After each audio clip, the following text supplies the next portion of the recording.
Halo semuanya, dan selamat datang di sesi bedah materi kita kali ini. Kalau Anda seorang pendidik yang lagi dengerin ini, kemungkinan besar Anda sering banget merasa kelelahan kan? Dan jujur saja, itu bukan karena Anda kehilangan semangat mengajar, sama sekali bukan. Tapi karena tumpukan beban administratif yang rasanya nggak ada habis-habisnya. Kertas kerja, laporan, birokrasi, semua itu seringkali merampas waktu berharga yang seharusnya bisa Anda pakai buat benar-benar berinteraksi sama murid-murid di kelas. Tapi tenang dulu, ada angin segar nih. Berdasarkan naskah akademik terbaru dari Kementerian Pendidikan Dasar dan Menengah untuk tahun 2025, kita bakal membedah sebuah solusi praktis yang dijamin bikin lega para guru. Namanya pembelajaran mendalam. Oke, biar nggak penasaran, yuk kita langsung bahas peta jalannya. Pertama, kita akan melihat tantangan ruang kelas saat ini. 2, pendekatan pembelajaran mendalam. 3, prinsip utamanya. 4, praktek kelas holistik. 5, transformasi peran guru. Dan yang keenam, sekaligus bagian yang paling ditunggu-tunggu, gimana caranya kita bisa mengurangi beban dan meningkatkan interaksi. Masuk ke bagian pertama, yaitu realitas tantangan ruang kelas kita saat ini. Kita harus berani menghadapi kenyataan ya. Sistem pendidikan kita itu lagi ada di fase krisis pembelajaran. Dan salah satu akar masalah terbesarnya adalah sistem yang secara nggak sadar justru membebani guru. Guru-guru kita terjebak dalam pusaran tugas administratif yang secara aktif menghalangi mereka untuk fokus pada interaksi sejati dan ngebangun cara berpikir kritis siswa. Perbedaannya tuh benar-benar drastis banget. Cara lama itu luar biasa melelahkan. Kita terlalu fokus pada hafalan, pembelajaran yang dangkal, siswa belajar secara pasif, dan ujung-ujungnya buruk kelelahan ngejar target kurikulum plus numpuknya laporan. Nah sebaliknya, tujuan baru kita yaitu pembelajaran mendalam punya fokus yang beda total. Fokusnya digeser ke pemecahan masalah yang aktif, pemikiran kritis, dan guru yang perannya benar-benar jadi fasilitator. Dan yang perlu saya garis bawahi dari awal banget, ini sama sekali bukan kurikulum baru yang bikin pusing loh. Ini murni perubahan pola pikir dan pendekatan dasar kita dalam mengajar. Bagian kedua, pendekatan pembelajaran mendalam sebagai fondasi perubahan. Jadi, apa sih sebenarnya pembelajaran mendalam itu? Sederhananya, ini adalah sebuah pendekatan yang hadir untuk memuliakan dua aktor paling penting di ekosistem sekolah, yaitu siswa dan pastinya Anda para guru. Secara teori akademisnya, pembelajaran mendalam itu menciptakan suasana belajar yang berkesadaran, bermakna, dan menggembirakan secara holistik. Tapi yuk kita terjemahkan ini ke bahasa ruang kelas sehari-hari. Intinya ada di 3 kata kunci tadi, berkesadaran, bermakna, dan menggembirakan. Ini udah bukan zamannya lagi kita menjejalkan ribuan fakta ke kepala anak-anak. Ini tentang gimana kita bisa melibatkan seluruh aspek kemanusiaan mereka, mulai dari pikiran, perasaan, apresiasi estetika, sampai fisik mereka secara utuh dan selaras. Nah, kita beranjak ke bagian ketiga, 3 prinsip utama yang jadi jantungnya ruang kelas. Ketiga kata kunci yang saya sebut tadi, itu bukan cuma jargon pendidikan yang keren di atas kertas ya. Ini adalah 3 pilar utama yang bisa banget Anda jadikan panduan berurutan waktu bikin RPP atau rencana pelajaran harian. Cara kerjanya tuh saling menguatkan satu sama lain. Pertama, berkesadaran. Artinya, siswa hadir sepenuhnya di kelas, mereka tahu persis apa tujuan mereka belajar hari itu, dan mulai bisa ngatur diri mereka sendiri. Kedua, bermakna. Siswa nggak cuma ngapalin teks di buku cetak, tapi mereka bisa ngehubungin informasi baru itu sama apa yang terjadi di dunia nyata. Ketiga, ini yang super krusial, menggembirakan.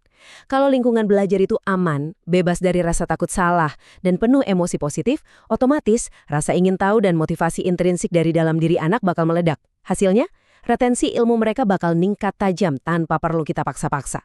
Masuk ke bagian keempat, praktik kelas holistik lewat filosofi olah. Terus gimana dong cara mewujudkan prinsip-prinsip keren tadi ke aktivitas konkret sehari-hari? Kita bakal pinjam filosofi holistik yang sebenarnya udah diajarkan sama Bapak Pendidikan kita, Ki Hajar Dewantara.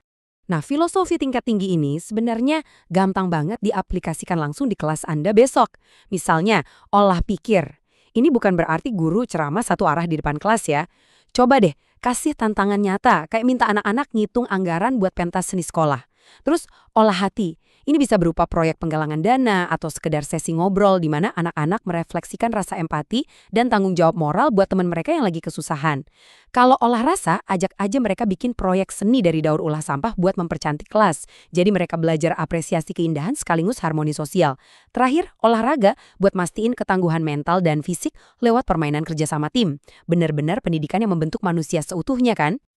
Kalau praktek holistik yang membumi tadi udah jalan, ada satu hal luar biasa yang bakal terjadi. Ruang kelas Anda bakal jadi hidup banget.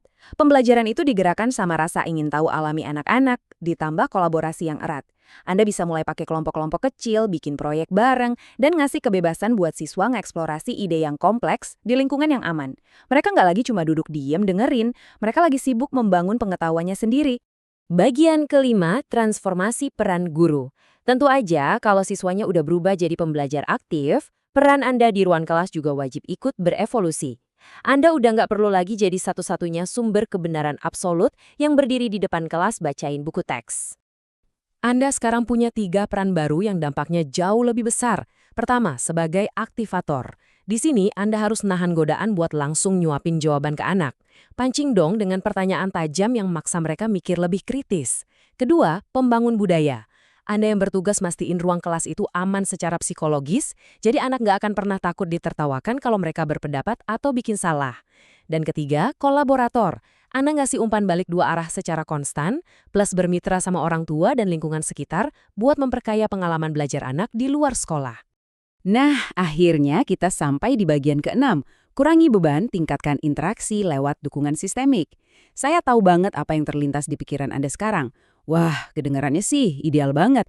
Tapi kapan saya punya waktu buat ngurusin proyek dan diskusi kalau kerjaan administrasi saya masih setumpuk gunung?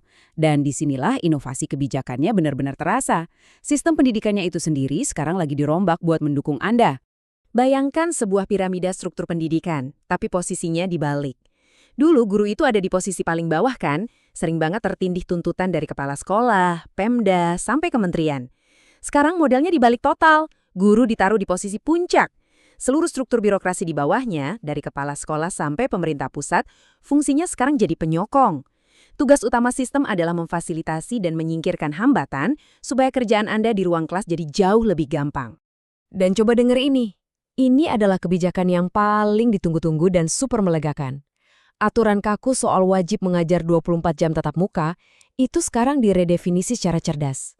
Semua kerjaan esensial Anda di luar kelas yang mendukung pembelajaran mendalam, kayak ngerancang proyek, nganalisis kebutuhan siswa, ngasih umpan balik personal, atau diskusi sesama guru, sekarang itu diakui dan dihitung secara sah. Anda akhirnya dapat ruang bernapas yang emang pantas Anda dapatkan selama ini. Jadi, poin krusialnya adalah pemerintah benar-benar lagi ngejalanin 3 hal transformatif ini. Ngurangin laporan administratif yang nggak perlu dan tumpang tindih, mangkas beban kurikulum yang kepanjangan biar Anda bisa fokus ngajar materi esensial aja, dan meredefinisi jam kerja Anda. Ketiga dukungan ini punya satu tujuan, mengembalikan waktu berharga Anda. Dengan begini, Anda punya kemewahan waktu buat berdialog, ngedengerin, dan benar-benar mendidik anak-anak pakai pembelajaran mendalam tanpa harus stres dikejar-kejar deadline birokrasi. Kita semua tahu, perubahan besar emang nggak terjadi dalam semalam. Tapi perubahan itu selalu bisa dimulai dari langkah-langkah kecil di kelas Anda besok pagi. Dengan beban sistemik yang pelan-pelan udah mulai diangkat dari pundak Anda sekarang punya kebebasan buat ngehidupin lagi kegembiraan dalam proses ngajar-mengajar. Jadi, yuk kita renungkan sebentar. Praktek kecil berbasis olah pikir atau olah hati seperti apa yang bakal Anda bawa ke depan murid-murid Anda besok. Terima kasih udah ngabisin waktu bareng di sesi bedah materi ini, dan sampai jumpa di pembahasan seru kita berikutnya.